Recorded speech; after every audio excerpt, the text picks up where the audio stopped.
Magandang araw kaibigan! Tuloy po kayo sa Felicidad's Channel. Sa mga kwento ng buhay at pag-ibig na hinalukay sa natatagong baul ni Felicidad. Pero bago po tayo magpatuloy, huwag niyo pong kalilimutan na i-like ang video, i-subscribe ang channel, at i-click ang notification bell para lagi kayong updated sa mga parating pa na upload.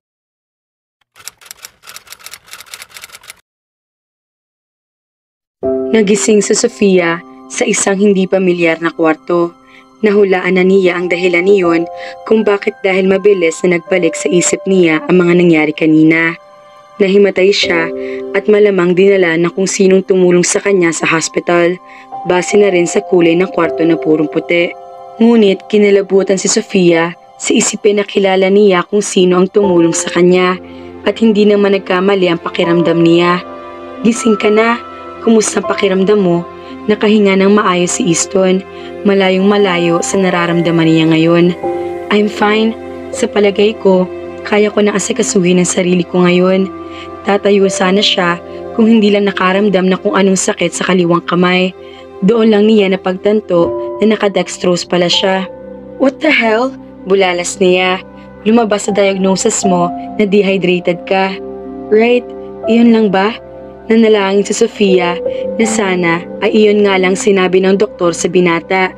Kung ganoon ay, nope, hindi lang iyon. Alam ko ng lahat, Sofia. Inaasahan niya makakarinig ng galit sa tinig ni Easton. Pero mahinahon lang ito. Tumungo siya. I'm sorry. Ibig sabihin, alam mo, bakit kailangan mo itago sa akin? Kailan mo pa nalaman? Noong isang araw lang. Sinabi ni Sofia ang dahilan niya kay Easton. I understand.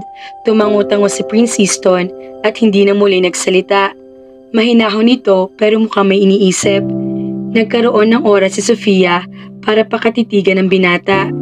Hindi ganoon ang naiisip niya na magiging reaksyon nito. Naiisip niya na magagalit ito dahil masamang balita iyon. Ayon sa mga nababasa, kilala niya na kahit paano si Easton. Isa ito mapaglaro sa babae, kaya inaasahan na niya na hindi nito magugustuhan ang balita. Isang malaking responsibilidad sa binata ang bata at maaari maging dahilan iyon para matali ito sa isang babae. Gugustuhin ba ng isang lalaking kagaya nito ang ganoon? I'll marry you, maya-maya ay sabi ni Easton. No, hindi mo gagawin iyon. Tutol bigla si Sofia. Hindi inasahan ang narinig. Ginagap ni Easton ang kamay niya, kaya ang lahat yata ng lakas ng loob niya ay tila natunaw. Hindi ko hahayaan na magkaroon ako ng anak na bastardo. Isa pa, taga-Mahorca ka. Alam mo ang kultura, kailangan kitang pakasalan. Nasa modernong panahon na tayo. Huwag kang old-fashioned. Kaya nating mabuhay nang naaayon sa gusto natin. Ang mahalaga ngayon ay nalaman mo na. Iyon lang naman talaga ang gusto kong iparating sa'yo. Iniwas ni Sofia ang mukha mula sa binata. Doon na lumalabas ang inaasahan niyang galit kay Easton. Sa palagay mo, ganoon lang kasimple ang lahat? Ano ko ang batang yan? Kailangan kasali rin ako sa pagpapalaki sa kanya. Magpapakasal tayo sa ayaw at sa gusto mo. Inaasahan ko na maaring gawin mo ito. Pero ayaw ko, Easton. Hindi ako magpapakasal dahil lang sa kinakailangan o dahil sa isang responsibilidad. I will marry because of love. Putol ni Easton sa sasabihin niya. I should have known. I don't love you.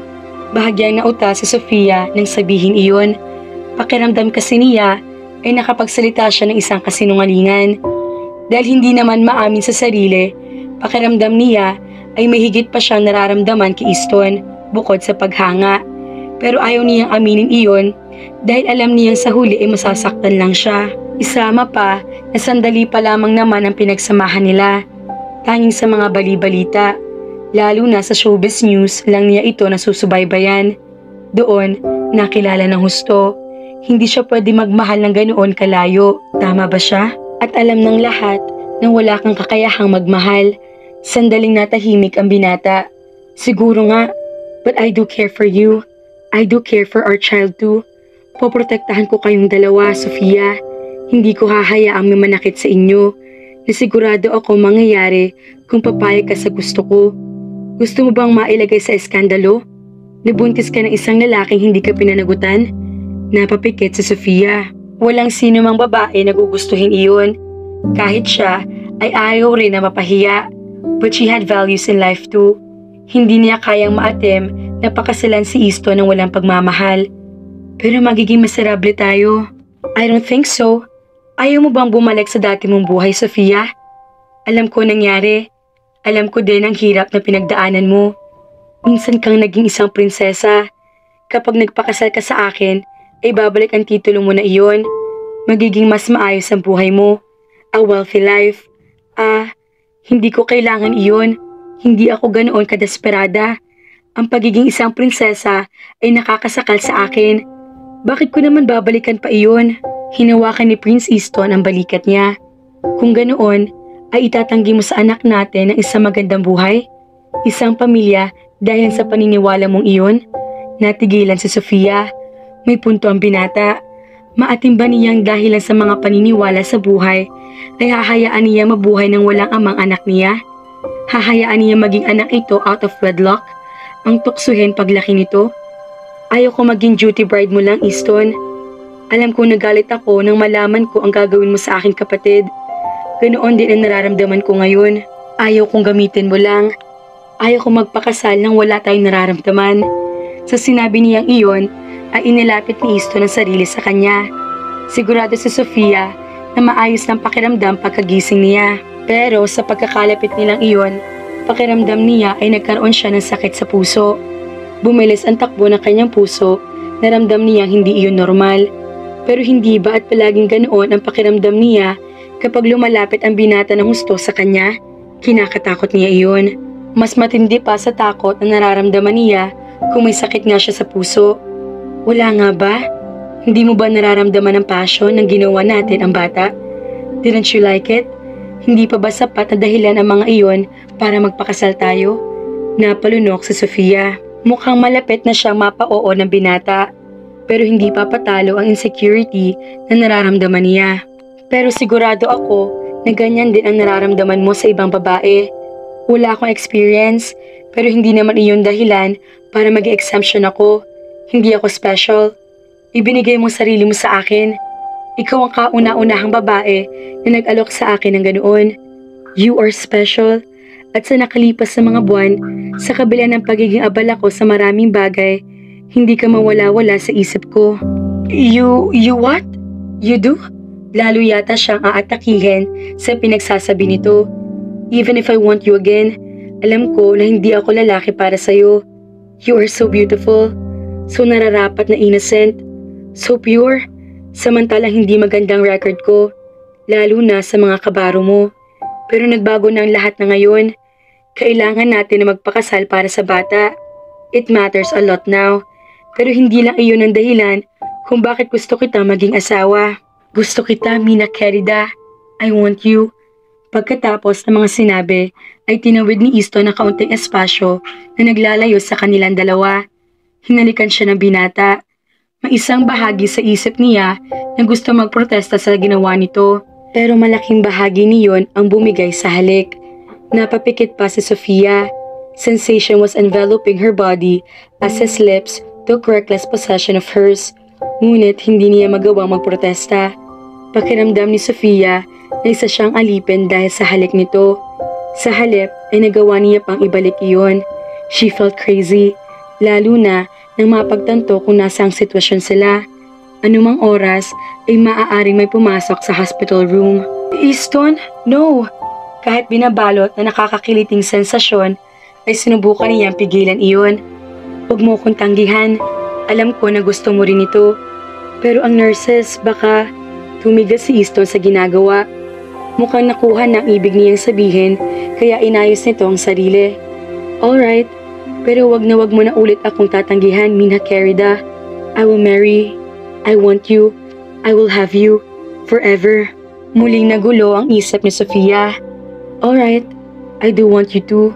Pero hindi kita kayang pakasalan. Nagdilim ang mukha nito. Saka tumiim ang mga bagang. Sa parehas bang dahilan ulit? Umiling ito. Kalimutan mo ng kaugalian at ang paniniwala, Sofia.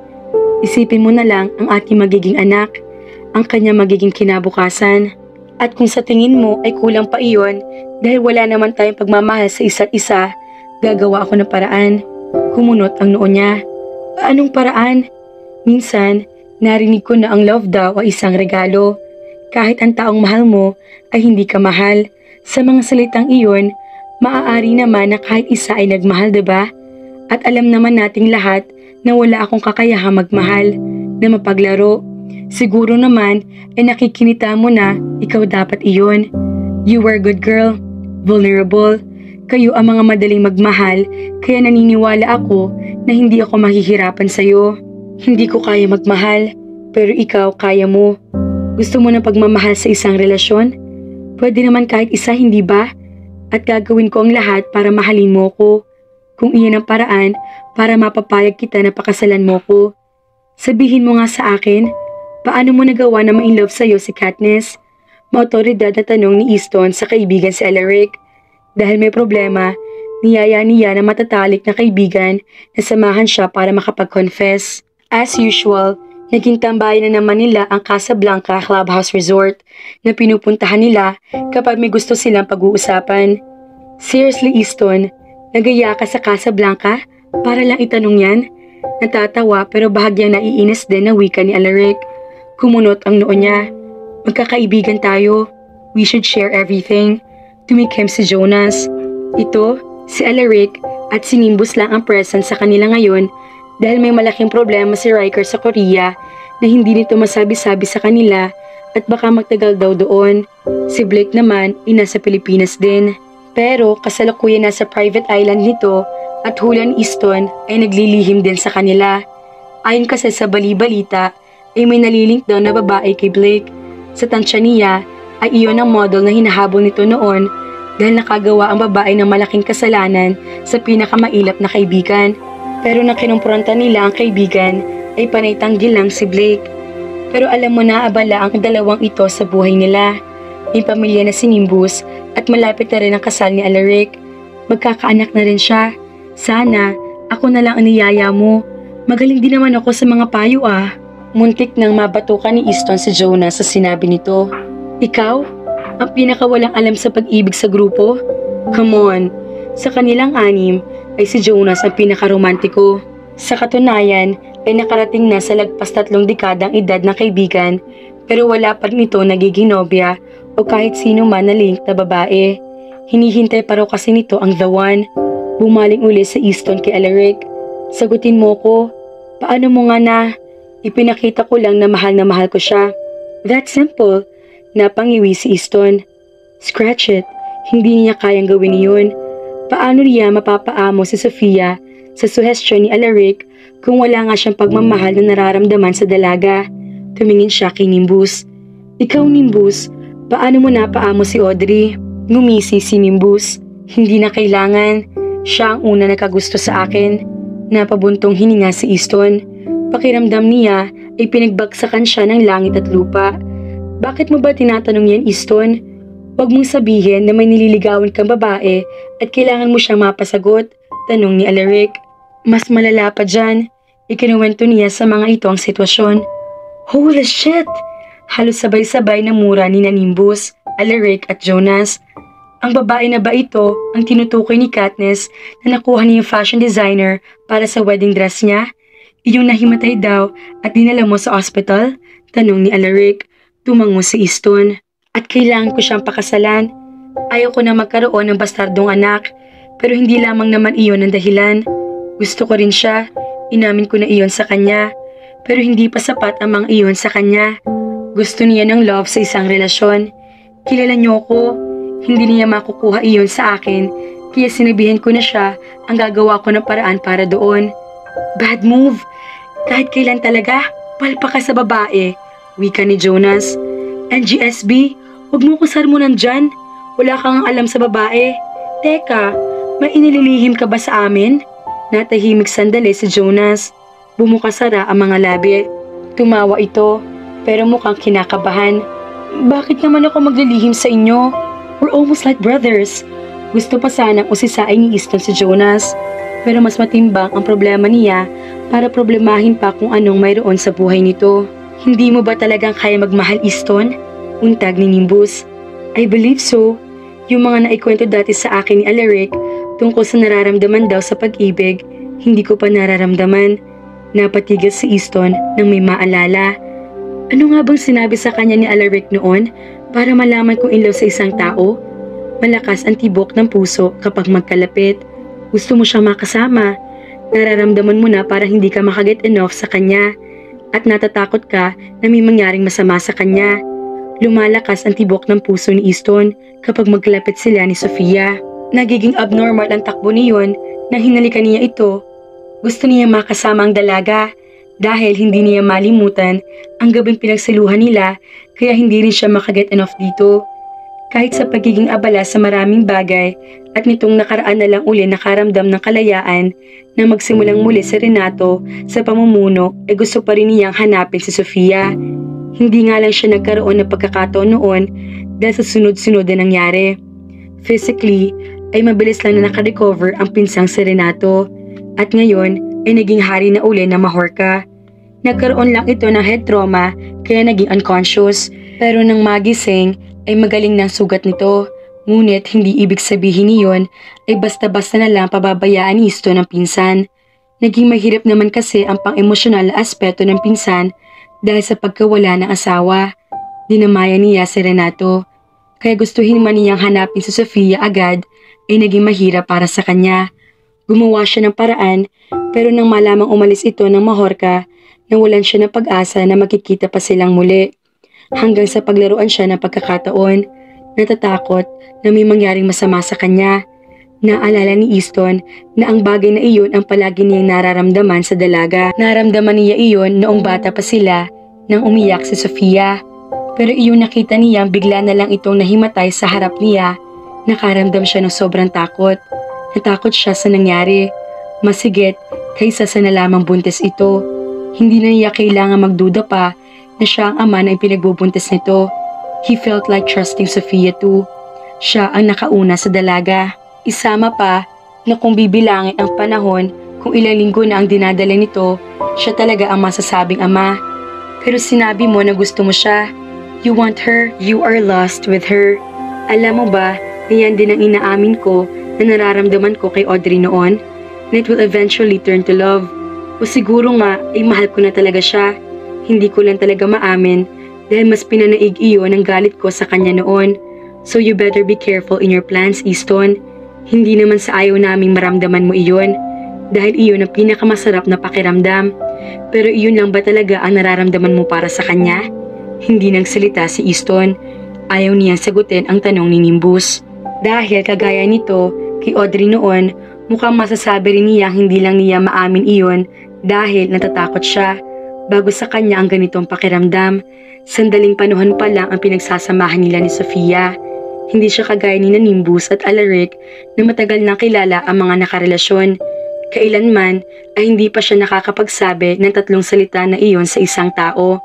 He may be a lot of things, pero matapat siyang tao. Kailanman ay hindi siya nagpaasa ng isang tao. Sinubukan na rin naman ni Easton na magseryoso sa isang babae, kay Camille noon, dahil alam niya na babagay ito sa kanya. Pero naakit siya sa iba at naging unfaithful pa rin.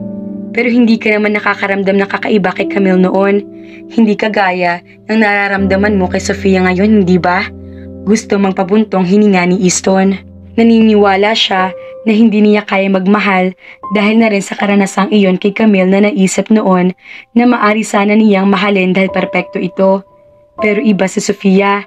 Siguro hindi ito perpekto, pero kapag kasama niya ito, pakiramdam niya ay perpektong lahat. Masaya siya na makita at makasama ito. Pwede nga ba niyang maisip na maari magbago na ang pananaw sa sarili dahil sa mga nararamdaman na iyon? Pero paano sa huli sa halip na si Sofia ang mahulog sa kanya, siya iyon? Masama ba iyon? Masama kung wala itong nararamdaman sa akin. Maaaring gusto siya ni Sofia. Pero paano kung ang pagkagustong iyon ay kagaya lang na nararamdaman niya sa mga babae dati? Hindi dapat magmula sa kanya ang pagmamahal na hinahanap ni Sofia sa relasyon. Kung may paniniwala si Sofia sa buhay na gusto nitong panatilihin, ganoon din siya. Lagpas 10:00 na ng gabi na maghiwa-hiwalay sila ni na Jonah sa Casablanca Clubhouse Resort. Gusto sanang dumiretso na ni Easton ng uwi sa villa niya sa Monte Maria Heights. Dahil kapag nasa Pilipinas ay iyon ang paboritong getaway, lalo na kapag may problema. Pakiramdam kasi niya ay sobrang napagod sa naging pag-uusap nila ng mga kaibigan. Sobra ang naging pag-iisip ni Easton dahil sa problema na niya iyon ang pinag-uusapan nila. Pero sa halip na gawin ang gusto, ipinaliko niya sa kanyang driver ang Rolls Royce patungo sa apartment na tinutuluyan ni Sofia. Isang araw na nakalilipas mula na naging pag-uusap nila at nakauwi na rin ang dalaga sa hospital. Ngunit kahit ganoon, hindi pa rin maayos ang lahat sa pagitan nila. Ayaw kasing pumayag ni Sofia dahil iginiit pa rin ang paniniwala nito. Pero kahit ganoon, hindi naman talaga niya tuluyang pinababayaan ng dalaga. May inassign siya na tauhan para tignan ang lagay ni Sofia, isang bodyguard. Pero hindi niya nagustuhan ang inasal ng tauhan nang makarating sa apartment. Lalo na makitang bukas ang pinto ng apartment ni Sofia. "You're fired." Hindi naman ganoong kalakas ang pagkakasabi ni Easton, pero sapat na iyon para magising mula sa pagkakatulog ang bodyguard. "Sir, hindi na niya hinintay ang pagpapaliwanag ng batugan ng tauhan. Sa katunayan, ay hindi niya gusto mapatalsik ng mga empleyado, pero hindi ka nais-nais ang nangyari. Pinagkatiwalaan niya ito na bantayan si Sofia, ang kanyang mag-ina. Maari sana kung sarili lang niya ang napabayaan, pero dalawang tao iyon. Paano kung may nangyaring masama sa mga ito habang wala siya? Hindi niya mapapatawad ang sarili. Pumasok si Easton ng apartment at nakitang wala roon si Sofia. Lalo siyang nainis sa tauhan kahit mukhang tahimik naman ang apartment at mukhang hindi naglayas ang dalaga. Pero nasaan si Sofia? Lumabas siya ng apartment at inilibot ang tingin sa paligid. Hindi niya ito matagpuan. Naghanap pa siya hanggang sa maalala ang likod bahay. Nagtataka man kung anong maaring gawin doon ni Sofia ay pumunta siya roon. Ganoon na lang ang panlalaki ng mga mata ni Easton nang sa wakas ay matagpuan niya ang dalaga. Nasa puno ito ng mangga at umaakyat. "Anong ginagawa mo dyan?" Muntik nang mangyari ang kinatatakutan ni Sofia nang marinig ang malakas na boses ni Easton. Hindi pa ganoon kataas ang naakyat para maabot niya ang kanina pang tinititigang bunga ng mangga. Natatakam siya sa bunga ng mangga na kanina pa niya tinititigan. Hindi siya mapakali, kaya naman kahit gabing-gabi na ay napagpasyahan niyang gumawa ng paraan para masatisfy ang craving. Hindi sanay umakyat ng puno sa Sofia, pero dahil sa matinding nararamdaman ay sinubukan niya. Maliwanag naman sa puno dahil may ilaw sa ilalim niyon. Hindi rin ganoon kataas ang bunga pero mahirap iyon na sungkitin. Isama pa na wala rin siyang panungkit. Pero dahil hindi siya sanay, bahagyang kinakabahan siya sa ginagawa. Natumindi pa nang mahuli siya ni Easton. Ano ba kasing ginagawa ni Easton at pumunta pa ito ng personal sa apartment? Maari naman na tawagan ng binata ang bodyguard o siya mismo kung gusto nito na malaman ang lagay niya. "Bumaba ka dyan, Sofia." Nakaramdam din si Sofia ng kaba sa tinig ni Easton. Kung ganoon, ay totoo nga sinabi nito sa kanya. Nag-aalala ito sa kanya. Lumundag ang puso niya sa naisip. Lalo yata siyang kinabahan dahil hindi na lang ang sitwasyon ngayon ang naiisip niya. Pati na rin ang nagkakagulong nararamdaman kay Easton. "No, kailangan kong kunin ang mangga." Tumingin uli si Sofia sa pakay. Mamamatay siya kung hindi niya makakain ng mangga na gusto niya. Hindi siya papayag na hindi makuha iyon.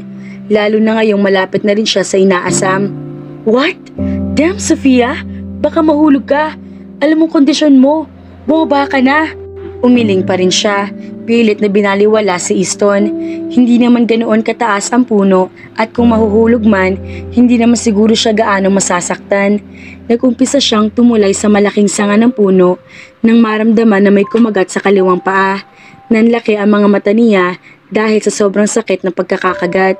Itinaas niya ang paa para kamuti na dahilan para mawalan siya ng balanse. Sinubukan niyang kumapit sa isang sanga pero may langgam din na kumagat sa kamay niya na dahilan naman para mapabitaw siya.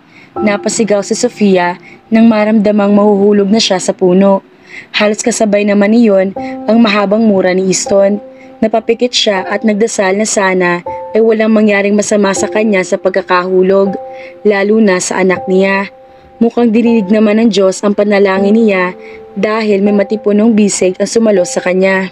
Nasa mabuting lagay siya at ang anak, ngunit hindi ang puso niya.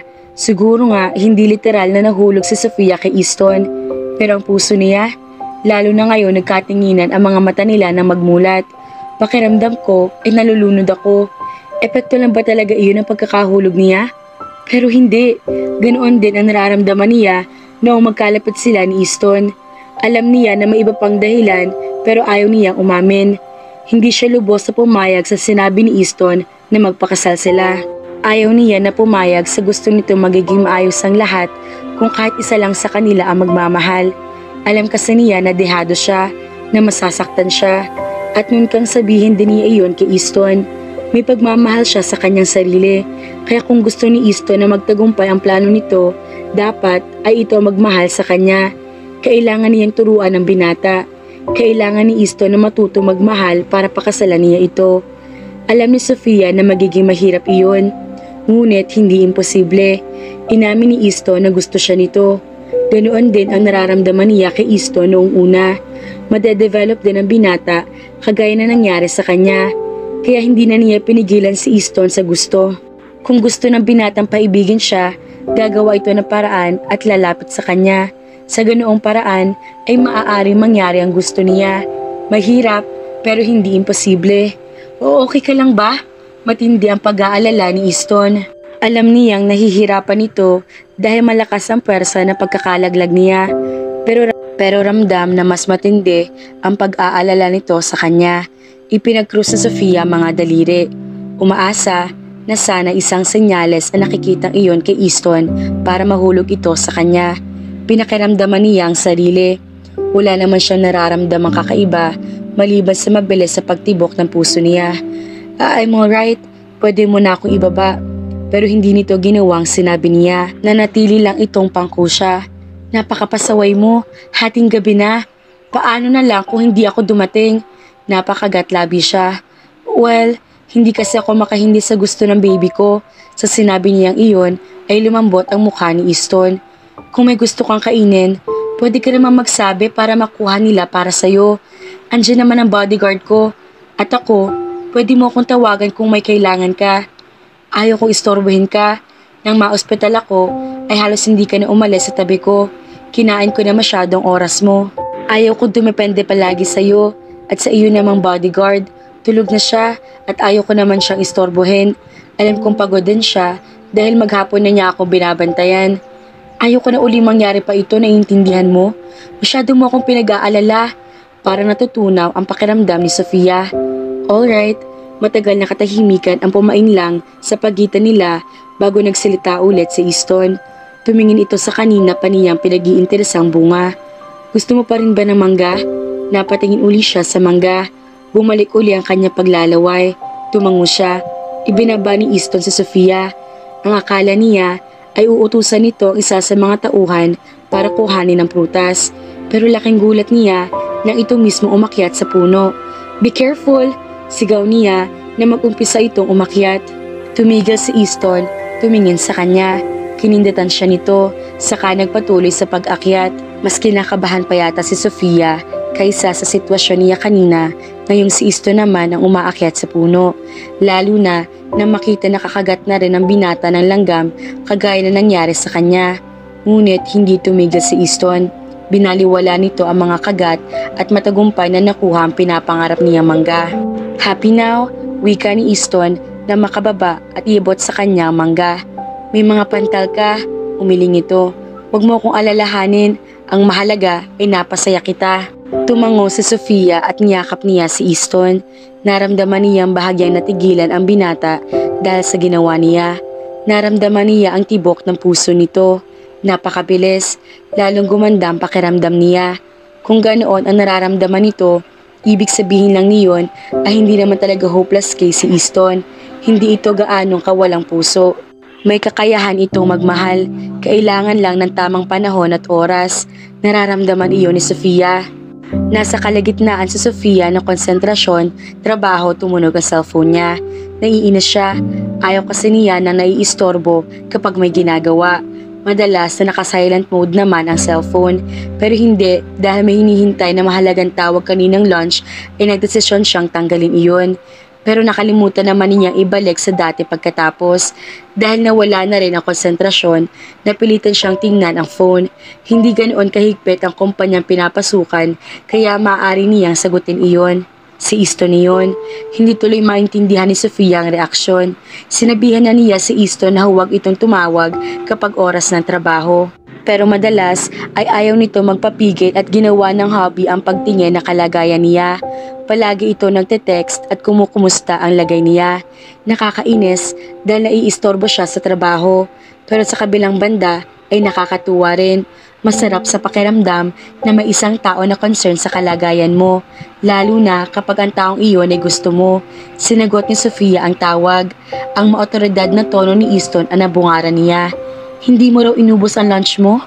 2 araw matapos makalabas ng ospital ay pumasok na uli siya sa trabaho. Hindi naman ganoon kalala ang sitwasyon niya at kaya lang nahimatay ay dahil na rin sa sintomas ng kanyang pagbubuntis. Ngayon ay ilang araw na siyang pumapasok sa trabaho. Noong una ay bahagya pa nilang pinagtalunan ni Easton niyon.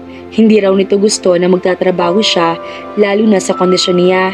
Pero naipaliwanag na hindi ganoon kahirap ang trabaho ay pumayag ito.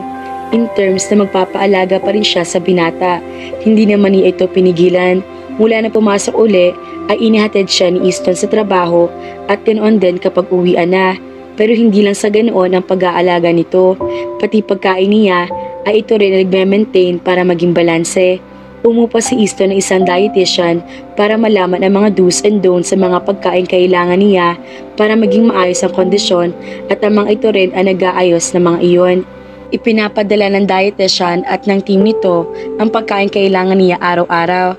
Masarap naman ang mga pagkain na ipinapadala ng mga ito kaya hindi na siya nagreklamo. Pero kaninang tanghalian ay inatake siya ng nausea kaya hindi niya nagawang ubusin iyon. Medyo masama lang pakiramdam ko kanina pero ayos na ako ngayon. Pinilit ni Sofia gawing kapanipaniwala na maayos na nga siya dahil malamang ay mag-aalala na naman ng sobra si Easton kapag ipinahalata na hindi pa ni siya ganoon kaayos. Nakakatakot din kasi minsan ang pagiging worry ng binata.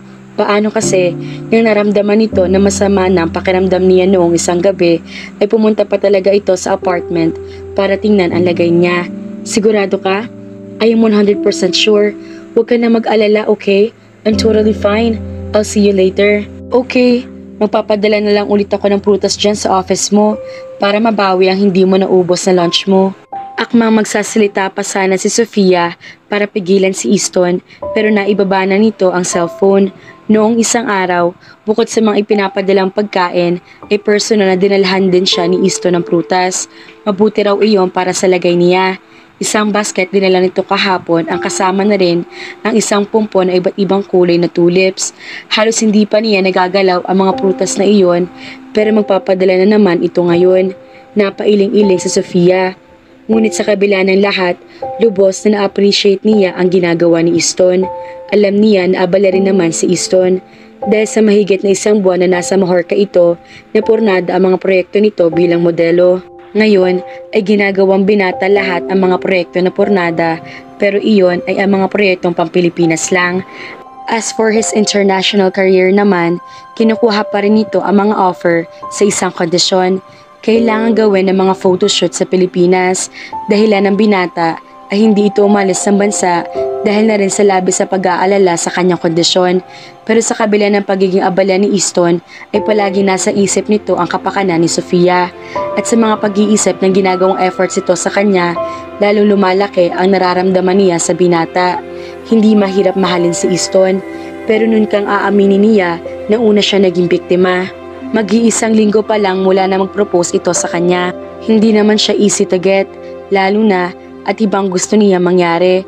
Ang binata dapat ang mahulog sa kanya. Isang oras matapos sa pag-uusap nila ni Easton ay dumating ito sa shop. Napakapogi nito. Simpleng polo at brown na pantalon lang ang suot nito pero litaw na litaw ang kakisigan. Eksaktong break na dumating ang binata. Kaya lalo itong umagaw ng atensyon. Hindi iyon ang unang beses na nagpapakita ito sa shop pero kahit ganoon ay pinagkaguluhan pa rin si Easton doon. May mga mangilan-ngilan pa rin na empleyado ang nagpa-picture dito. Ganoon ito kasikat. In-entertain naman ni Easton ang mga iyon. May dala uling isang basket ng prutas si Easton, pero kaiba sa mga una nitong dala. Ang iba roon ay talop na. Ginawa na raw ito iyon para hindi na siya mahirapan pa. Ibinigay iyon ni Easton sa kanya, pati na rin ang isang pumpo na naman ng bulaklak. Kinansyawan tuloy lalo si Sofia ng mga kasamahan. Sa kabila ng pagiging crush ng bayan, suportado ng mga ito si Easton para sa kanya. Boto ang mga kasamahan na lalaki. Well, kailangan pa ba niya magtaka? He cared so much about her. Kung sana nga lamang ay hindi isang pagpapahalaga lang ang nakikita niya kay Easton. Masaya si Sofia sa ginagawa ni Easton sa kanya. Pakiramdam niya ay special siya, pero alam niyang may kulang pa rin. Lahat naman ng tao ay nagpapahalaga, hindi ba? Pagpapahalaga sa kaibigan, pag-aalala sa kaibigan. Maaring ganoon lang ang nararamdaman sa kanya ni Easton. Isama pa na dinadala niya ang anak nito. Of course, syempre concern ito sa hindi pa niya na ipapanganak na bata at maaring iyon nga lamang talaga ang dahilan kung bakit ito ganoon sa kanya. Sa isiping iyon ay nalungkot si Sofia, pero ayaw niyang kainin siya ng lungkot. Sinabi ni Easton na espesyal siya. Gusto niyang umasa na maaring humigit pa iyon doon. Gusto niyang isipin ang mga positibo. Hihintay na kita, saad ni Easton. Ilang oras pa ang pinaghihintay mo? It's okay, I can wait. Ngumiti pa ang binata. Hinayaan ni Sofia si Easton sa gusto nito. Alas 5 nang matapos ang kanyang trabaho nang balikan niya ito. Nakakunot noo si Easton na makita siya. Anong problema? Bakit ka namumutla? Lumunok siya. Hindi niya alam, pero tila sumama ang pakiramdam ilang minuto bago mag-uwian. I don't know. Pagod lang siguro ako. Let's go. Inalalayan siya ni Easton patungo sa sasakyan nito. Na makaupo ay pinahiga siya nito sa dibdib para makapagpahinga. Nakaramdam si Sofia ng ginhawa dahil sa ginawa nito. Nararamdaman niya ang pagtibok ng puso ni Easton. Gusto niyang pakiramdam na ganoon sila kalapit sa isa't isa. Gusto niya ang pagkakalapit nila, ang pagiging intimate nila sa isa't isa. Pero gusto din kaya ni Easton o siya lamang ay may gusto. Nakaramdam na kung anong masama sa sikmura si Sofia sa biglang pumasok sa isip. Gusto niya maging positibo pero namumuhay pa rin sa realidad ang isip at dahil doon ay nakasama iyon sa kondisyon niya. She felt sick, napahawak siya sa kanyang bibig. Inalayo niya ang sarili sa dibdib ni Easton. Sofia, anong pakiramdam mo? I feel sick, go away. Ngunit hindi siya pinakinggan ni Easton. Kinabig uli siya nito sa katawan, dahilan para doon niya mailabas ang hindi dapat mailabas. Nagsuka siya sa damit nito. Naiinis siya at pakiramdam niya ay hinang-hina ang katawan niya. Pero hindi siya inalayo ni Easton.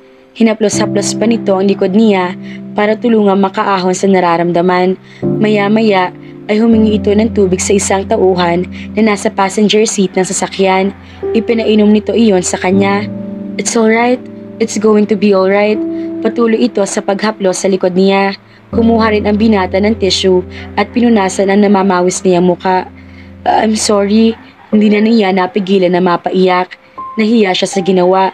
Pakiramdam niya ay hinang-hina siya. Sus Mariosep, huwag kang umiyak, Minha Querida. Normal lang ang pinagdaraanan mo. Pero sinukahan kita. I feel disgusted with myself. It doesn't matter, okay? Damit lang ito.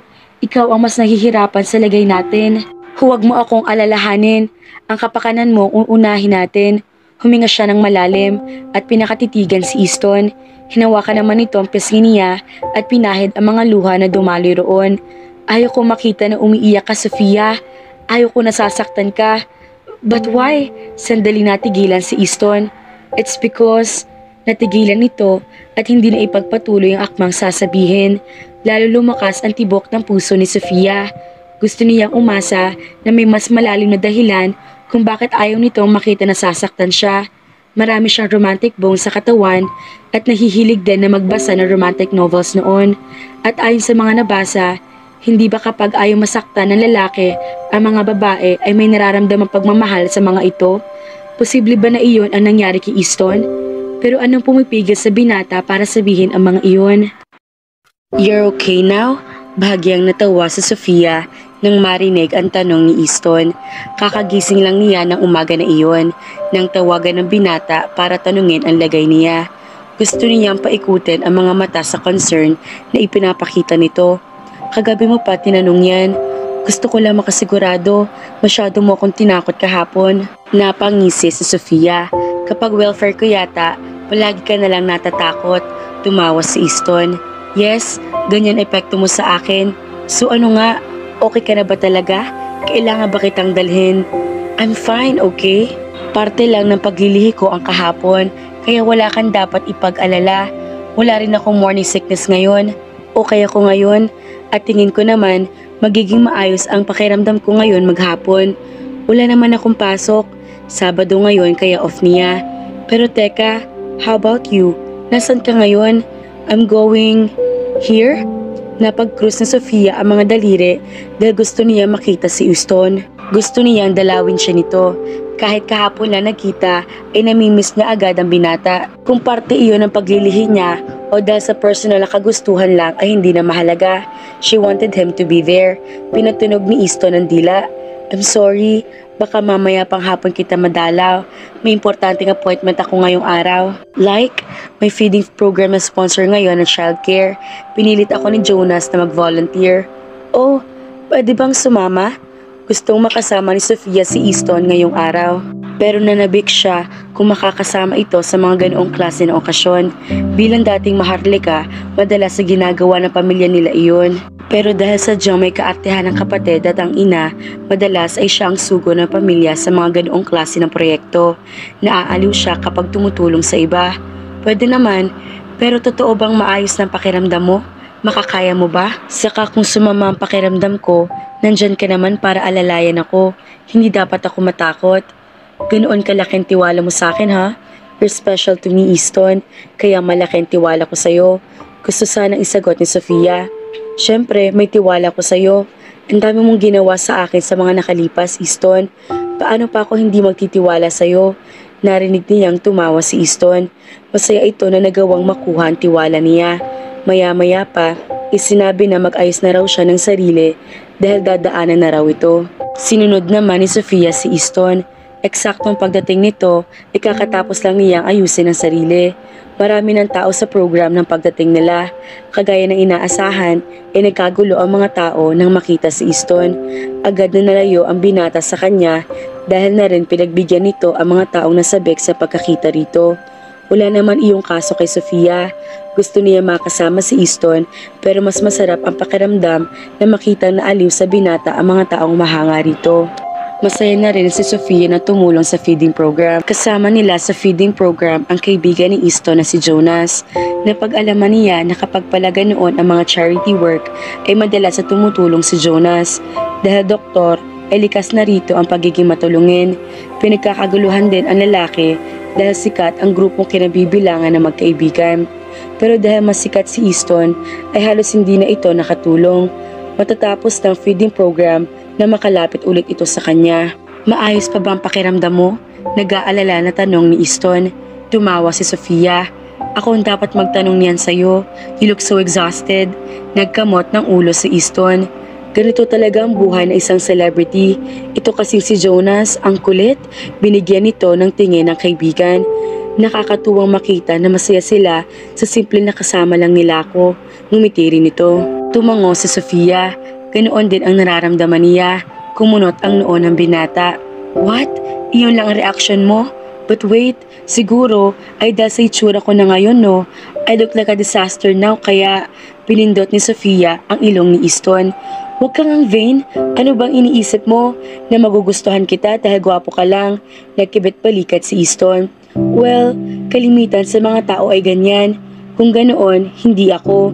May factor din naman ang physical department, pero mas malaking puntos ay nanggagaling sa puso. Ngumiti siya. Bakit ba natin pinag-uusapan iyan? You should rest. Maupo ka muna. Gusto mo ba ng tubig? Ano? Naputol ang pagsasalita ni Sofia nang tumawa ito. Alam mo bang para kitang asawa kung makto ka? Hindi siya nakapagsalita at namula mga pisngi. But wait, bakit pa ako tumawa? Well, I'm happy. Kung ganyan ang magiging asawa ko ay... Shut up! Hindi pa siya pumapayag sa gusto ni Easton. Kaya kailangan hindi siya magpadala sa mga sinasabi nito.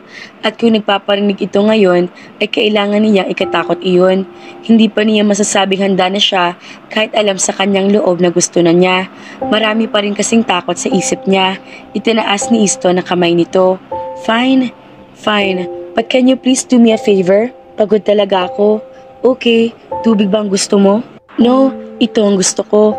Bago pa man makapagsalita si Sofia, ay hinapit na agad ni Easton ang katawan niya papunta rito at walang pasabing hinalikan siya. Nagulat si Sofia dahil sa damdaming nararamdaman sa halik na iginawad nito. It was wonderful. Easton, hindi mo dapat ginawa yun. Kahit nagustuhan ang halik, ay naging aware din siya sa paligid. Halos wala ng bata sa lugar, hayaan mo tayong panoodin ng ibang tao. Kung gumawa man sila ng chismis, wala na akong pakialam. Gusto kong malaman ng buong mundo na akin ka lang at ikaw lang din ang nakakapagpawala ng pagod ko. Ikaw at ang halik mo. Hindi na ako makapaghintay pa na dumating ang araw na hindi na kita kailangan pang pilitin na mahalikan. Ang araw na talaga may karapatan ako sa'yo. Ang araw na totoong akin ka. Tinignan ni Sofia si Easton. Mukha namang sinsero ang sinasabi ng lalaki. Seryoso at tila umaasa rin iyon. She was touched. Mukhang pinahahalagahan talaga siya ng binata. Ngunit sapat na ba talaga ang pagpapahalaga ni Easton para maging maayos sila? Sapat na ba siya lang ang may nararamdaman pa na higit doon para pumayag na siya sa gusto nito? Nararamdaman naman niya na tila mahigit pa roon, pero walang kahit anong inaamin sa kanya si Easton. Isang linggo ang nakalipas pero bigo pa rin si Sofia na malaman kung higit pa nga ba sa pag-aalala at pagpapahalaga sa kanya ang nararamdaman ni Easton sa kanya. Patuloy pa rin sila naging malapit sa isa't isa, pero kahit ganoon, wala pa rin itong inaamin sa kanya. Nagkakalapit din sila sa isa't isa physically, pero madalas ay magkayakap lang. Hinahalikan din siya ni Easton, pero hindi iyon ganoon kalalim kagaya ng pinagsaluhan nila noon. Minsan, ay naiisip din niya ang kung totoo nga bang gusto siya ng binata. Dahil kung ganoon, bakit hindi pa nila magawang muli na maging intimate sa isa't isa bukod sa mga yakap at halik? Hindi sila nagsasama ni Easton sa isang bahay, pero hindi naman niya iyon desisyon. Ang binata ang umaalis at tanging ang mga bodyguard lang nito sa labas ng bahay ay nagbabantay sa kanya sa gabi. Iniisip niya minsan na gusto rin siyang irespeto ni Easton kagaya ng ginagawa iyon. He did not take advantage of her, pero tila may mali. Dahil sa mga ginagawa nitong iyon, nakakaramdam siya ng kahungkagan. She felt unwanted. Kahit nasa tabi niya palagi si Easton, ay iba pa rin pala ang pakiramdam. Bakit panay pagpapahalaga lang ang nakikita niya rito? Pero may mali rin naman ako dahil umasa ako kahit tinapat na niya ako sa simula pa lang. Aminado na siya sa sarili na mahal na niya si Easton. Madali lang naman itong mahalin, lalo na sa mga ipinapakita nito ng nakaraang mga araw. Kung tutuusin, ay maari na siyang pumayag sa gusto ng binata dahil may nagmamahal na sa relasyon nila. Iyon lang naman ang mahalaga, hindi ba? Love is a gift. Love is always a gift, even if the person you love doesn't love you back. Minsan, nang sinabi iyon ni Easton at gusto iyong panghawakan ni Sofia to cherish the gift, pero hindi niya siya ito mahal. Masakit iyon dahil walang katugon ang pag-ibig niya. Ngunit, mas magiging masakit kung iiwan na lang siya ni Easton, kung mawawala ito sa piling niya at ang anak nila. Maatim ba niya na maaari itong tawaging bastardo dahil hindi nito dinadala ang pangalan ng ama? Na hindi lumaki ang anak sa pamilyang buo? Ipagkakait ba niya ang pagkakataon na magkaroon ito ng buong pamilya? Mature na siya, ina na rin siya. Hindi lang dapat ang sarili niya ang iniisip. Pero hindi pa ganoon kabuo ang desisyon ni Sofia. Gusto niya maramdaman muna kahit papaano na gusto pa rin siya ni Easton. Na gusto siya, hindi sa dahilang dinadala niya ang anak nito. Gusto niya makita uli na totoo ang sinasabi ng binata na gusto talaga siya nito bilang isang babae. Ngayon, araw ay off ni Sofia. Wala ring trabaho para sa araw na iyon si Easton ayon sa binata. Magkasama sila, pero sa pagkakataong iyon ay walang sino man na bodyguard driver silang kasama. Tila isang ordinaryong couple lamang sila habang si Easton ay nagmamaneho at siya naman ay nasa passenger seat. Sinabi nito may pupuntahan daw sila pero sorpresa raw kung saan. Hindi man alam ang maaring mangyari ay nakaramdam na kasabikan si Sofia. Lalo siyang nasabik nang pumasok si Easton sa isa eksklusibong subdivision. Tumigil sila sa tapat ng isang maganda at may kalakihan na bahay. Iyon ba ang bahay ni Easton? Hindi niya sigurado kung saan nakatira ang binata kapag nasa Pilipinas o nasa Maynila ito. Pero sa lagay ng status nito sa buhay, maaring sa ganoong subdivision at ganoong kalaking bahay nga ito tumutuloy. Iyon ang unang beses niya na makarating doon. Bahay mo? Tanong niya nang pagbuksan niya nito ng kotse. Umiling si Easton. Nagtaka si Sofia. Mamaya ka na magtanong, tara sa loob. Inalalayan siya nito na bumaba at maglakad patungo sa loob ng bahay. Masasabi niya maganda nga ang bahay na makapasok na siya roon. Maganda ang interior at bumagay ang mga furniture na nasa loob. Nakaka-at home din ang ambience niyon. Hindi nakaka-suffocate sa sobrang laki at gara ng mga gamit kagaya na nararamdaman niya sa kanilang bahay noong prinsesa pa siya. Kumpleto na iyon sa mga gamit at tila kulang na lang ay ang mga titira. Sa tansya niya, ibagong gawa lang ang bahay dahil napakaganda pa ng mga gamit. Like it? Tanong ni Easton habang patuloy pa rin niyang inililibot ang tingin sa paligid. Yes, ganitong klase ng bahay ang gusto ko. Ang gusto kong tirahan habang buhay. May kalakihan, pero mukhang simple lang. Gusto mo kahit sa Pilipinas ito located? Tumango sa Sofia. Kahit sandaling panahon pa lang ang ginugugol nito sa bansa, nagustuhan ko na rin ito. Paligid, gusto ko rin ang kasama ko sa masaya ako sa trabaho. Pero kanino nga kasi ito? Ngumiti lang si Easton, saka niyaya siyang umakyat. Binuksan nito ang isang kwarto. Bumulaga sa kanya ang berdeng kulay niyon at napakasarap sa mga mata. Pero hindi lang ang kulay ng pader ang umagaw na atensyon ni Sofia. Mas umagaw sa atensyon niya ang mga nakalagay roon na mga laruan at malaking crib sa gitna. Isang nursery ang kwarto na iyon. Tila may bumikig sa lalamunan ni Sofia na unti-unti mapagtanto kung bakit dinala siya roon ni Easton. Halos wala pang 2 buwan ang pinagbubuntis ko. So, unisex naman ang mga gamit na pinamili ko, and I am excited. Mababakas ang saya sa boses nito. Lumakas ang tibok ng puso niya. So ang bahay na ito, pinihit siya ni Easton paharap dito, saka hinawakan ang balikat niya. It's not mine, it's ours. Easton, nag-umpisa ng pumatak ang luha sa mata ni Sofia. Hinawakan nito ang pisngi niya. Hindi pa ako sumusuko, Mina Querida. Gusto pa rin kitang pakasalan. Gusto ko maging isang masayang pamilya tayo. May kung ano humaplo sa puso ni Sofia sa sinabi ni Easton. A family. Dati, dahil lagi isang simpleng tagahanga lang nito, ay pinapangarap lang niya na makalapit sa binata. O di kaya, ay muli maging kaibigan nito kagaya ng dati. Pero ngayon, ay niyaya na siya ni Easton na magpakasal, na maging asawa na ito, na maging pamilya na sila. She felt so happy. Tinignan ni Sofia ang mga mata ni Easton. They look so sincere, na para bang ipinapangakong walang masama kung papayag siya sa gusto nito, na kahit walang sinasabing pagmamahal, isapat na mga iyon para pumayag siya sa mga gusto nito. Hinawakan niya ang mukha ng binata. Hinatak niya iyon at inilapit sa kanya. Hinalikan niya ito para ipahawatig na gusto niyang sinabi nito. Pero kaya lamang niya ito sabihin sa gawa dahil natatakot siyang sabihin sa salita. Bigo man sa pagmamahal ni Easton ay hindi naman siya bigo sa naging pagtugon nito. Ibinalik ng binata ang halik niya. Mas marahas, mabagsik, nanginig ang katawan niya sa klase ng halik na iyon. Her heart raced and all her nerve endings were tingling in anticipation. Lumalim pa ang mga halik ng binata. Hindi mapigilan ni Sofia na mapaungol dahil sa sarap ng mga halik nito. She felt happier than ever. Dahil sa mga ginagawa nito ngayon, pinapatunayan niyang gusto pa rin siya ni Easton bilang isang babae. Tumigil si Easton. Gusto mo bang makita ang master bedroom ngayon? Nakangisi nitong sabi. At hindi siya anghel para makayang pigilan na maakit sa tila demonyong kagaya nito. Tumango si Sofia. May mapaglarong ngiti rin sa mga labi. Pinangko siya ni Easton patungo sa master's bedroom. Pinilitig na ni Sofia ang kwarto, pero ang tanging naging kapansin-pansin lang sa kanya ay ang kama. Masyado siyang distracted sa ginagawa ni Easton para mapansin pa ang mga detalye. Pinaulanan siya ni Easton ng halik habang inihihiga siya sa kama. Nag-init ang buong katawan niya.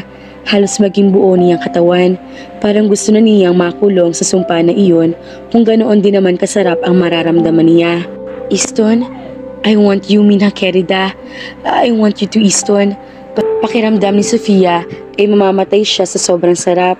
sa sobrang intense na nararamdaman. Parehong may masayang ngiti sa mga labi nila nang matapos. Nakayakap siya kay Easton at nakaunan sa dibdib nito.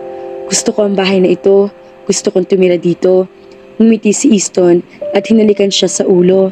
May kondisyon na kagustuhan mo, Mina Kerida. Tumaas ang isang kilay niya. Kailangan pumayag ka muna na magpakasal sa akin. Ngumiti siya. Hindi na nagulat sa sinabi nito.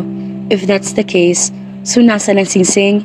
Napansin ni Sofia ang bahagyang nagulat si Easton sa sinabi niya. Ngunit maya-maya ay ngumiti rin. Bumaba ito sa kama at kinuha ang pantalon. Mula sa bulsa niyon ay may inilabas itong singsing. Akmang isusuot na ng binata ang singsing sa kanyang daliri nang pigilan niya ito. Magiging mabuti ka bang ama sa anak natin? Mamahalin mo ba siya? Tanong niya maya-maya. Bahagyang kumunot ang noo ni Easton. But of course, ngumiti si Sofia. Hindi man siya mahal ni Easton, magiging sapat na sa kanya na malamang magkakaroon ng pagmamahal mula rito ang anak niya. And this is really I do. Sapat na sa aking malaman na may pagmamahal sa relasyon, hindi man sa ating dalawa, pero pagmamahal para sa ating anak. Now, I can accept this marriage without love.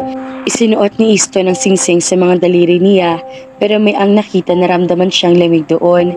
Ganoon din niya nang tingnan ang mga mata ng binata pagkatapos. Teka, may mali ba sa sinabi niya?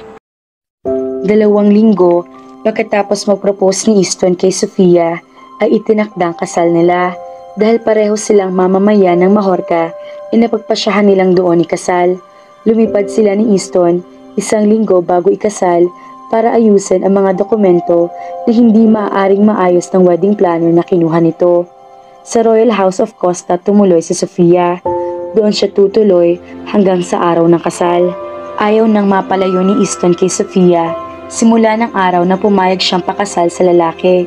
Hindi gusto ng binatang mawala siya sa paningin nito. Wala namang kaso kay Sofia kahit sa pamilya ni Easton ang pagtuloy niya sa palasyo. Masaya pa nga ang mga ito dahil kahit hindi natuloy ang kasal ni Easton at ni Savannah ay may mangyayari pa rin na kasalan. Nagustuhan din ni King Renato na nagpakasal ang pinsan hindi dahil sa tungkulin nito sa palasyo. Magpapakasal daw ito sa pag-ibig, kagaya na nangyari dito at sa reyna nito. Ramdam ni Sofia na masakit pa rin kay King Renato ang pagkawala ng asawa.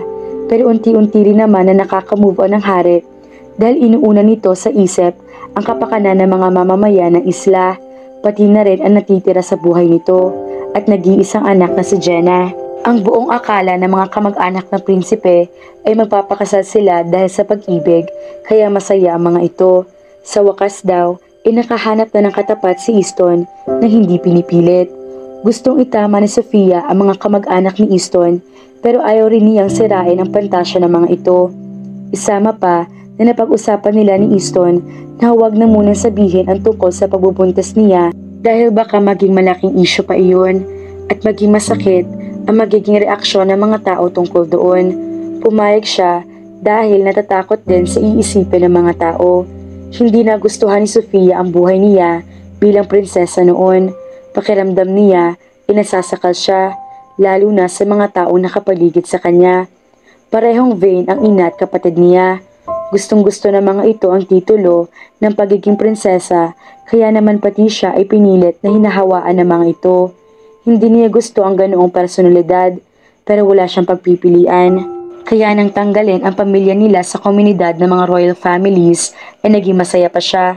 She felt free, pero napagtanto niyang hindi naman pala ganoon kasama na maging prinsesa. Dahil ngayon nasa palasyo siya ng mga Costa, ay malaki ang pinagkaiba sa kanila. Mababait ang mga tao roon at hindi mapagmataas, hindi kagaya ng pamilya niya. Kahit ang mga katiwala ay pinapayagan na kaibiganin, hindi kagaya niya noon na naging ilapit ang sarili sa yaya niya. Dati ay madalas sa pampinapagalitan. Ibang-iba ang mga tao sa palasyo ng Costa. Gusto niya dito at magiging prinsesa siya sa pinakamataas na antas sa buong isla na Majorca. Hindi man kagaya ng isang fairy tale ang kwento ni Sofia, ay masaya na rin siya. Pinipilit niyang gawing kontento ang sarili sa kung ano ang natatanggap kay Easton, passion and care. Sapat na siguro iyon para mapanatilang isang masayang relasyon. 2 araw bagong kasal ni Sofia ay dumating si Savannah sa palasyo. Bahagyang kinabahan siya dahil hindi naging maganda ang pag-uusap nila nang aminin ang tungkol sa kanila ni Easton. Nagpasaya ka na pakasalan siya ha? Tila mainis sa boses nito nang komprotahin siya. Savannah, bakit parang nagagalit ka? Alam naman ng lahat na hindi ko siya inagaw sa'yo. Naging engage kayo dahil sa Royal Command. Technically ay hindi ka nararapat sa lugar na iyan, Sofia. Ilang beses mo bang sinabi sa akin na ayaw mo maging isang prinsesa? Ayaw mo ng buhay sa palasyo. Tapos ngayon, magpapakasal ka sa prinsipe? Ha? Sinong niloloko mo? I fell in love with him. Hindi natin pwedeng piliin kung sinong ating mamahalin, tama? Love? Tumawa si Savannah. Kalokohan lamang ang pag-ibig. Sa palagay mo, ang isang tao na kagaya niya na hindi naniniwala sa pagmamahal ay matututunan kang mahalin? Mag-isip kang mabuting mahal kong kapatid. Anong ibig mo sabihin? Mahal mo si Chris? Paano mo nasabi ang mahal mo si Chris? Talaga bang iyan ang paniniwala mo? Yes, baka nga mahal ko siya. Mahal ko siya dahil ng pera niya. Ang tanga-tanga mo para maniwala na mahal kong kaibigan mo. Hindi ako pinanganak para magmahal. Namutla si Sofia sa narinig. You don't mean that. Okay lang sa akin na akong pinili ni Easton na pakasalan dahil ipinanganak ako para maging isang prinsesa at lahat inawala sa akin nang mawala ang aking titulo. Kahit na may sapantaha ako na paghihiganti lamang ang hangad niya sa akin dahil sa nagawa ko noong mga bata pa tayo, wala akong pakialam. Ang mahalaga sa akin ay maibalik ang titulo ko bilang isang prinsesa. Ang buhay na nawala sa akin. You're greedy, selfish. Hindi na niya napigilan na akusahan ng kapatid. Eh ano naman ngayon? At least, hindi ako hipokrita na kaya kong sabihin sa'yo na galit ako dahil makukuha mo ang buhay na gusto ko. Ang buhay na dapat isa akin. Ines na ines si Savannah. Hindi alam ni Sofia kung anong gagawin. Hindi rin niya alam kung anong mararamdaman. Iniligtas niya ang kapatid sa akala niyang kapahamakan at magiging kalungkutan nito. Pero nagkamali siya. All this time, gusto talaga ni Savannah ang ikasal kay Easton. Kahit alam nito, nalolokohin lang ito ng binata. All for her selfish love of being a princess, of having a royal life. Naawa siya kay Chris. Masyado itong nabulag sa kanyang kapatid na hindi naman pala talaga ito mahal. Pero ganoon nga yata talaga ang pag-ibig. Kahit alam mo o may nararamdaman na mali, mahirap pa rin napigilan. Patuloy pa rin na nagmamahal dahil napakamakapangyarihan niyon. Alam iyon ni Sofia dahil ganoon din siya. Mahal niya si Easton. Kaya kahit alam na hindi masusuklian ang nararamdaman, ay pumayag siya sa gusto nito. Nagulat si Sofia na kinabukasan ay makita niya si Savannah sa palasyo. Pagkatapos na nangyari sa kanila kahapon, ay umalis na lang ito basta-basta. Pagkatapos niyon ay hindi na niya muling nakita kaya inakalang umalis na ito. Pero ngayon inasa hapag ng kapatid kung saan mag-aalmusal siya. Si Savannah lang ang naabutan niya sa malaking formal dining room ng palasyo. Inaasahan na rin naman niya na wala magiging kasabay dahil tinanghali siya ng gising. Itong mga nakaraang araw ay mas lumalala pa ang mga sintomas ng pagbubuntis niya. Isa na roon ang madalas sa tanghali niyang pagising. Alam din ni Sofia na wala si Easton ngayong umaga sa palasyo. Ayon sa binata, ay may aasikasuhin daw ito kasama ang pinsan na si King Renato. Mamayang hapon pang balik kaya hindi talaga siya masasabayan. Finally, you are awake mahal kong kapatid. Nakangiti pang wika ni Savannah. Mukhang maayos na ito kaysa sa kahapon. Pero nandoon pa rin ang sarkasmo sa boses. Anong ginagawa mo dito? Bakit? Bukas ang araw ng kasal ng aking nakakabatang kapatid. Huwag mong sabihin hindi ako imbitado. Narito ako para makita ka. Ako lamang ang kaisa-isang pamilya mo. Hayaan mo maranasan ko ulit ang buhay sa palasyo, okay? Siguro naman hindi mo ini pagkakait sa akin. Pagkatapos ng kasal namin ni Easton, hindi kami dito titira sa palasyo. Napagdesisyonan ni na Sofia at Easton na bumasa sa Pilipinas sa kagustuhan niya. Kahit maganda sa palasyo, ay hindi pa rin gusto ni Sofia ang ganoong buhay. Gusto pa rin niya magmukhang ordinaryo, kagaya noong nasa Pilipinas siya. Kung pakikinggan mo ay may pagkawirdo, pakiramdam niya ay sa Pilipinas siya nababagay. Kung dati ay gusto niya magsilbi sa isinilang na lugar, nagbago ang pananaw niya na makapagtrabaho sa Pilipinas. Gusto niya ang mga kasamahan doon at ang lugar. Hindi magandang balita. Komento ni Sofia. Wala na ang ngiti sa mga labi. Hindi na ako isang batang musmos para humingi ng permiso sa'yo. Mamumuhay kami sa bahay ng gusto at pinili namin. Hindi nang salita si Savannah. Umupo si Sofia sa hapag pero napatayo rin dahil nakaamoy ng hindi kaaya-aya. Napahawak siya sa bibig. Napatakbo siya papunta sa banyo ng formal dining room dahil pakiramdam niya ay masusuka siya na siya na ang nangyari. Hinang-hina siya. Maaga kang gumising, Sofia. Ngayon, tanghali ka na bumangon. At ang pagsusuka? Sabihin mo nga sa akin, buntis ka ba? Nang magsalita si Savannah, isaka lang niya nalaman na sumunod pala ito. Inayos si Sofia ang sarili bago humarap sa kapatid. Kaya ka magpapakasal sa prinsipe? Dahil buntis ka? Halos isigaw ng kapatid ang naisip. Why? That's worse than his marriage proposal to me. Tiningnan niya ng masama si Savannah, pero hindi man lang ito natinag. Dapat nalaman ko, walang pusong prinsipe si Easton. Isa siyang playboy. Paano ninyo napaniwala ang lahat na magpapakasal kayo dahil mahal ka ni Easton? Pakakasalan ka niya dahil iyon nararapat, dahil nabuntis ka niya. Oh, nakakaawa ka naman. Ito ba talaga ang gusto mo, Sofia? Iba ka sa akin. Hindi mo deserve ang buhay na walang pag-ibig. Lolokohin ka lang niya. Hindi iyon ang gagawin sa akin ni Easton. He cares for me. Alam ni Sofia, nakakaunti lang ang laban niya sa maaring iakusa ni Savannah, pero gusto niyang lumaban. Pero hindi kanya mahal. Magkaiba ang care sa love.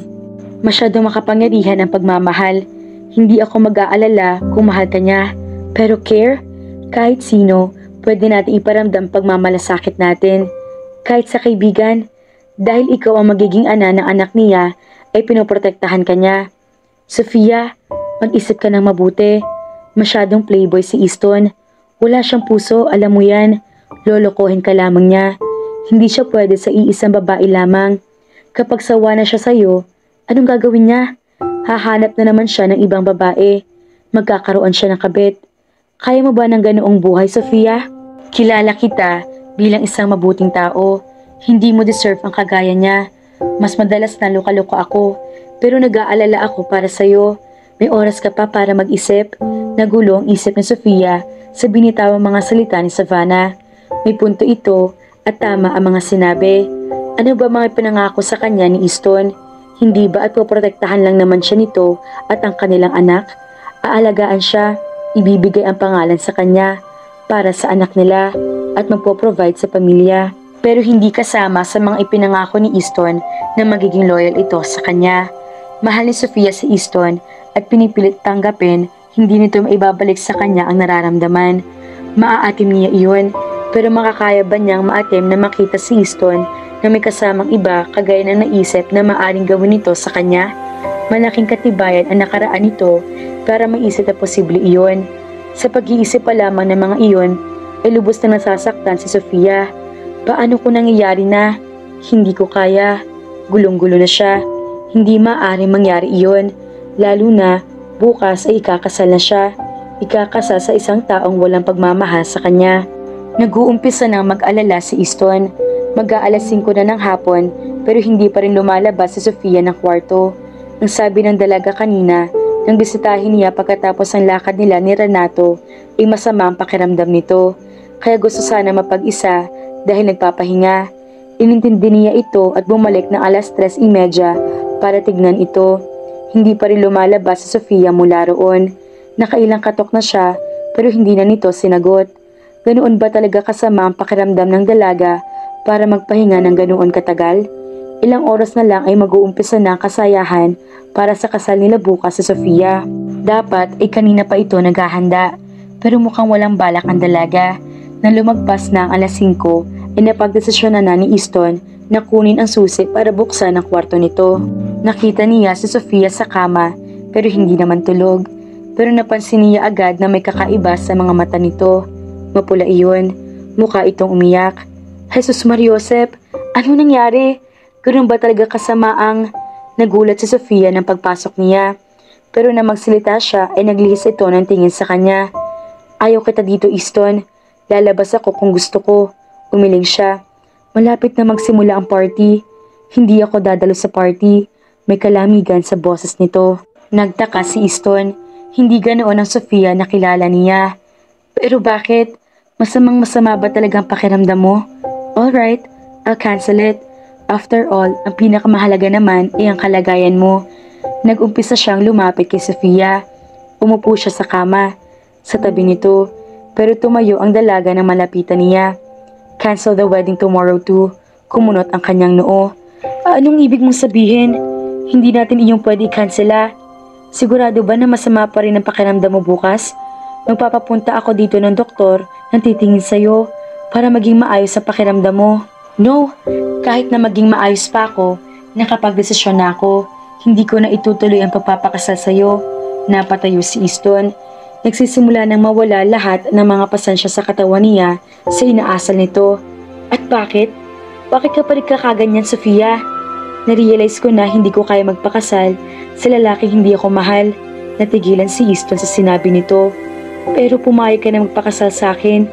Kahit na bang pagmamahal na meron sa relasyon natin ay ang pagmamahal sa anak natin.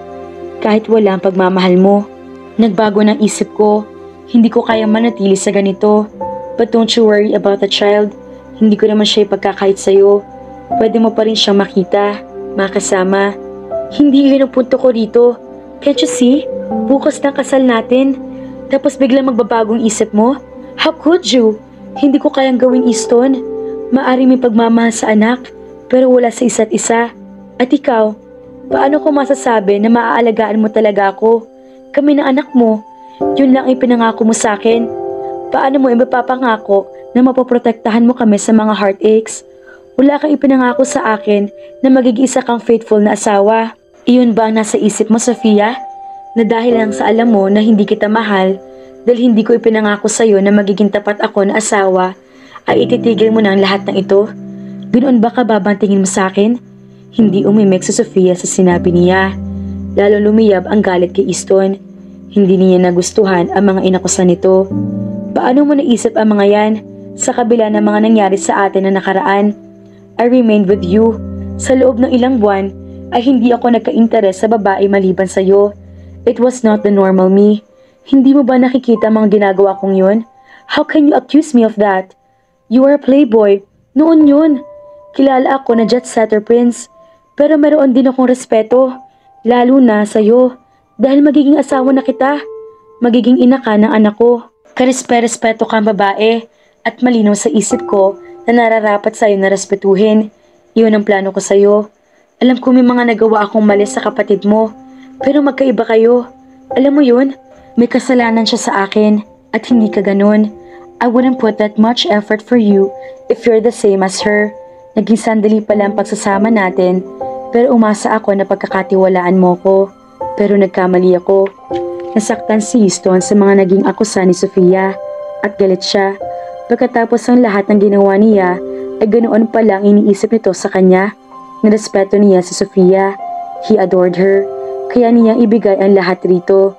Kahit ang puso niya, pero gusto niyang isumpa ang sarili na naisip iyon. Mahal na niya si Sofia, pero paano niya mamahalin ang isang babaeng walang tiwala sa kanya?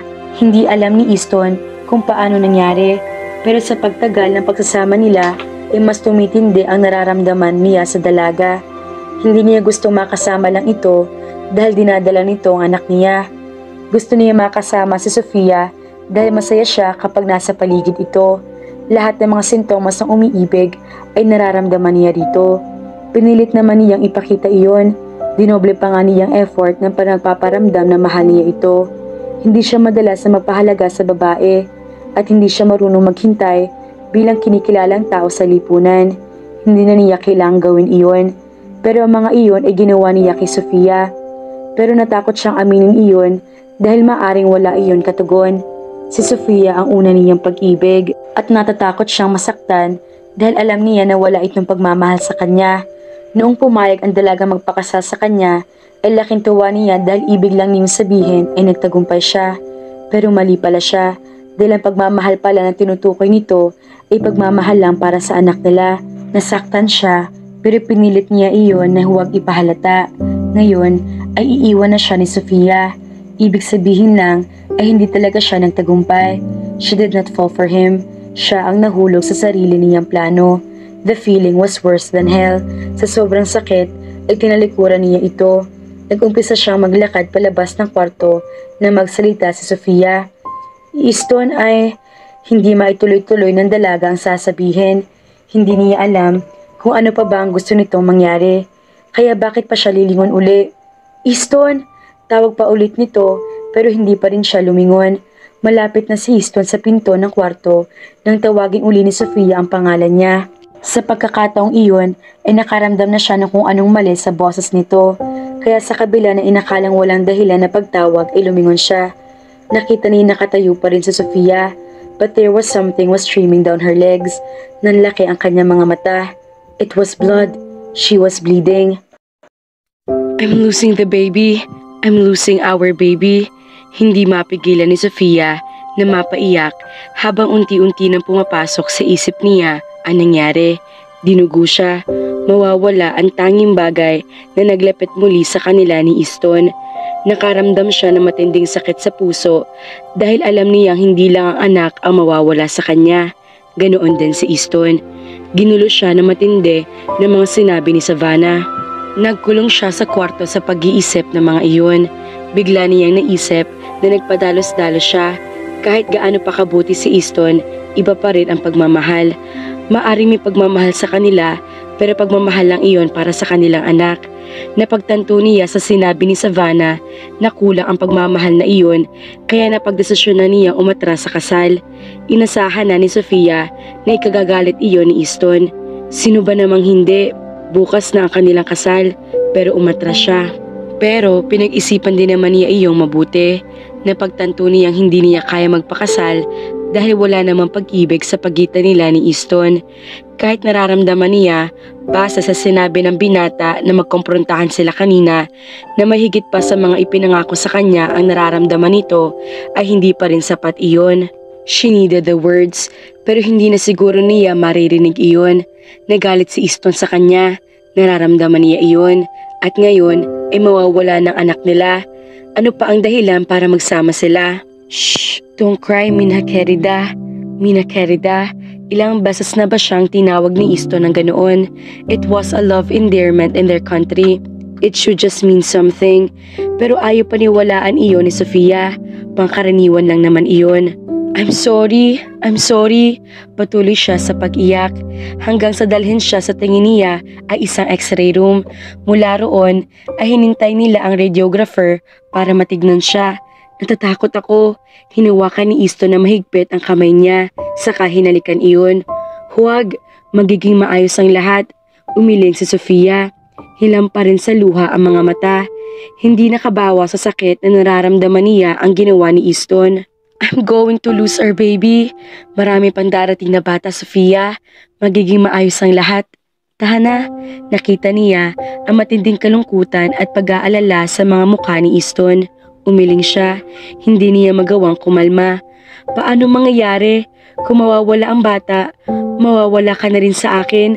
Natatakot ako, Easton. Ayokong mangyari iyon. Ayokong mangyari ito. Niyakap siya ni Easton. Hindi ako mawawala sa iyo, Sofia. Hindi ako aalis sa tabi mo. So please. No! Sinasabi mo lang yan dahil sa masamang sitwasyon natin. Hindi mo ako mahal. Ang bata ang tanging nagtatali sa ating dalawa. Sinabi mo sa akin na mahalaga ako sa iyo. Pero alam naman natin lahat kung bakit. It's just because of the baby. The baby that I'm going to lose now. Matamang tinignan ni Easton si Sofia. Hindi totoong lahat ng iyan. Mahalaga ka sa akin. Hindi dahil sa dinadala mo anak mo. It was something deeper than that. I have feelings for you. I love you. Dapat ay matuwa si Sofia sa mga narinig. Mahal siya ni Easton.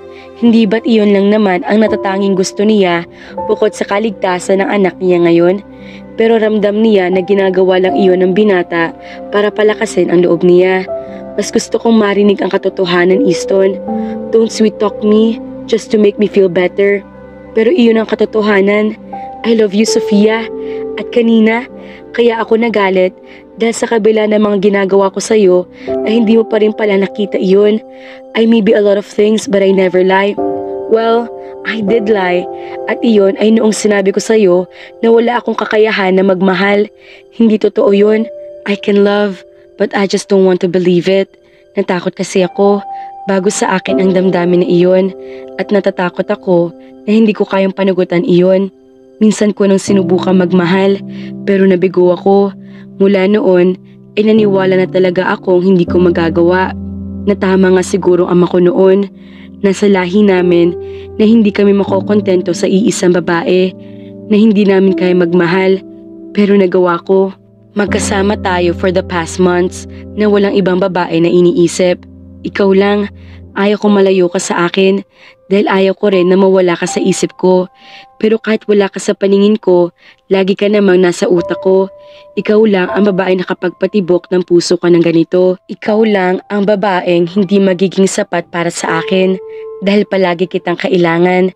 I couldn't get enough of you. Hindi kita malimutan at gusto ko na palagi kang maayos. Ayaw ko nasasaktan ka dahil nasasaktan din ako. Tell me, ganun lang ba talaga ang nararamdaman ng isang tao na nagpapahalaga lang? Hindi mo man ako paniwalaan at kahit huli na, sasabihin ko pa rin ito. Mahal kita. Hindi makapaniwala si Sofia sa mga narinig kay Easton. Gusto niyang panghawakan ang mga iyon, paniwalaan, dahil ganoon din ang nararamdaman niya. Masaya siya na narinig iyon kay Easton, pero pinalabo rin ng lungkot ang sayang nararamdaman sa sitwasyon nila ngayon. Hindi ko alam ang sasabihin ko. Masaya ako, pero natatakot ako, Easton. Naintindihan kita, Sofia. Natatakot din ako, pero malalampasan din natin to, okay? We can survive this. Kumunot ang noo niya. Anong sinasabi mo? Sinabi mo na mahal mo ko, na mananatili ka sa tabi ko, tapos, pero hindi ako pwedeng manatili sa tabi mo, lalo, at hindi mo naman ako mahal, kagaya mo. Napagtanto ko rin na hindi ko kaya magpakasal na walang pagmamahal mula sa'yo. Iyon bang akala ni Easton? Nakita niya ang sakit mula sa mga mata nito. Iyon din ba ang dahilan kung bakit tila na-disappoint ito na mag-propose sa kanya at ang tanging sinabi niya ay ang tungkol sa pagmamahal nito sa kanilang anak? Ang mahalaga na lang sa kanya. Akmang magsasalita sana si Sofia nang biglang dumating ang radiographer sa loob ng kwarto. Tinignan nito ang lagay niya. Nangangatal na sa takot si Sofia pero kaiba naman sa reaksyon ng radiographer. Mukhang kampante lang ang radiographer, lalo na nang pagkatapos ng ilang minuto na pagtingin sa kanya ay humarap ito sa kanilang dalawa ni Easton at itinuro ang monitor. Maayos po ang lahat, Your Highness. Nakikita niyo po bang maliit na bagay na gumagalaw? Yan po ang heartbeat ng inyong baby. Buhay na buhay po ang inyong baby. Parehong hindi makapagsalita sina Sofia at Easton ng ilang sandali. Parehong hindi makapaniwala si milagrong nangyari. But there was blood. I bled. Natatakot pa rin na protesta ni Sofia kahit na ba nakikita na ang patunay na may nabubuhay pa rin sa kanyang sinapupunan.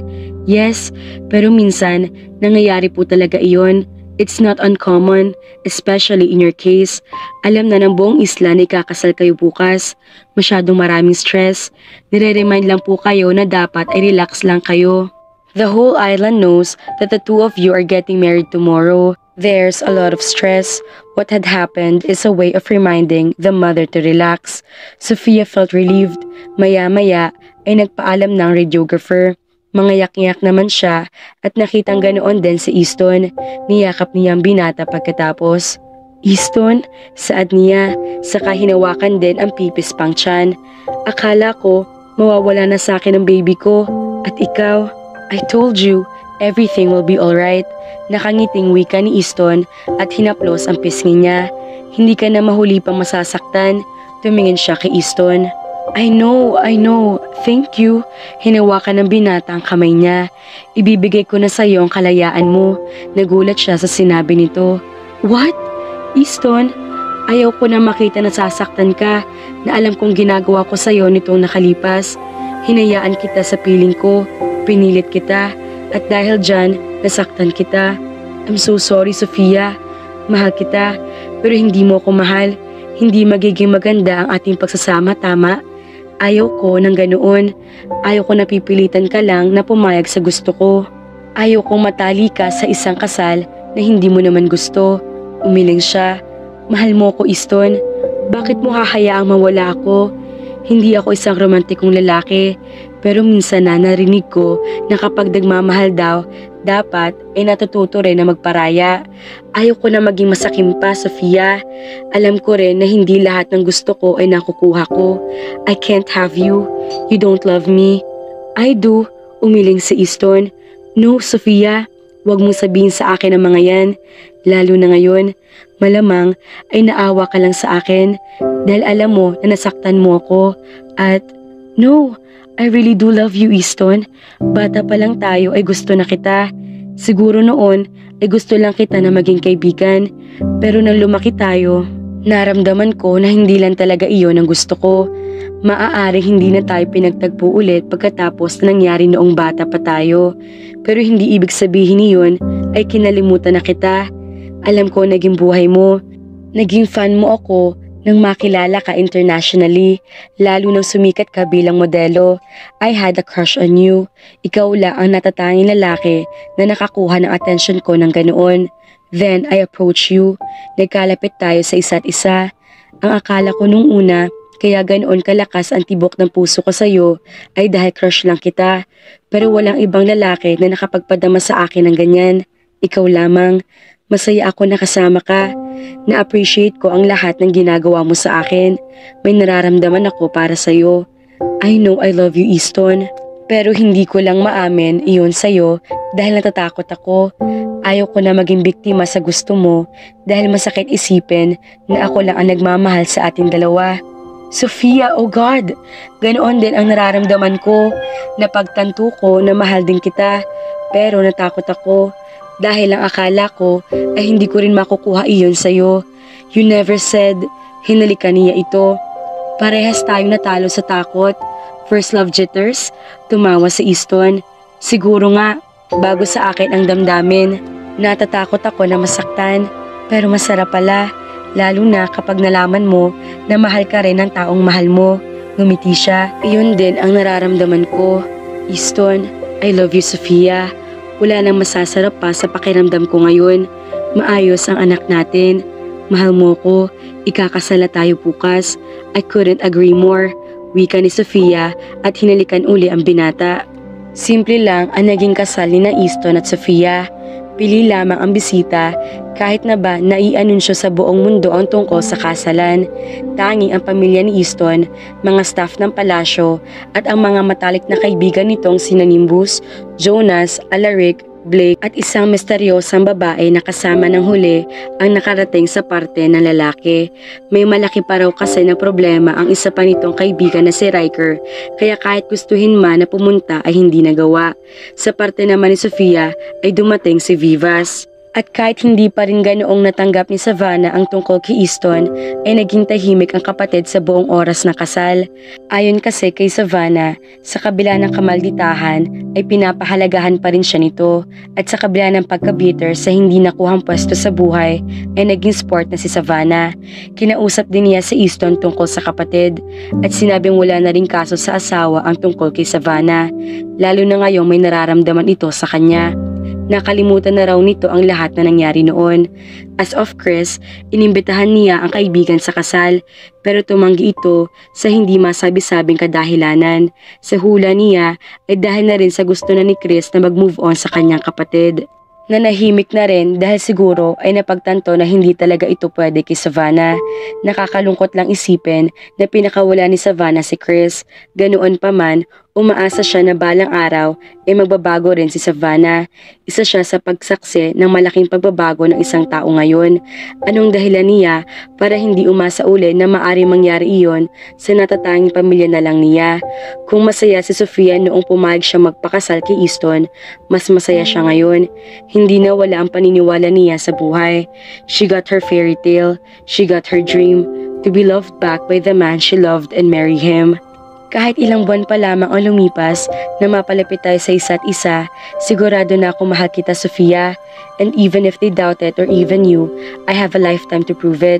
I love you. Hindi ako titigil na pagsasabi sa'yo hanggang hindi ka maniniwala.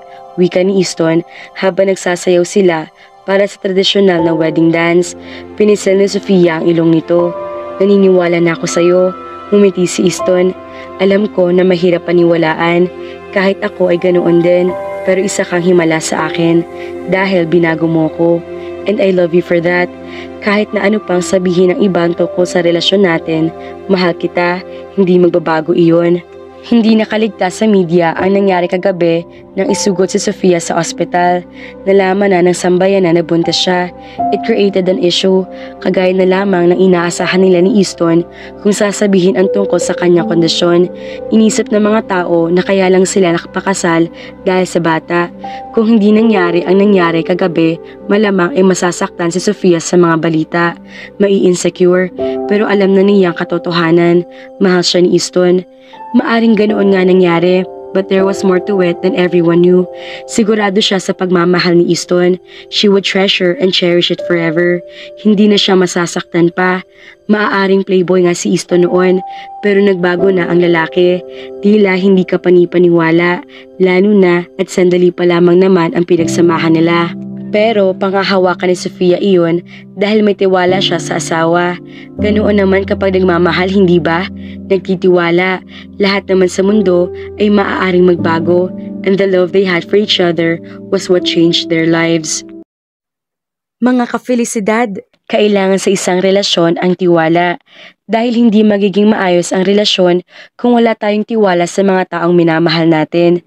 Muli po, ay nasaksihan ninyo ang isa na namang kwento ng pag-ibig. Maraming pong salamat sa suporta sa aming channel. Sa uulitin!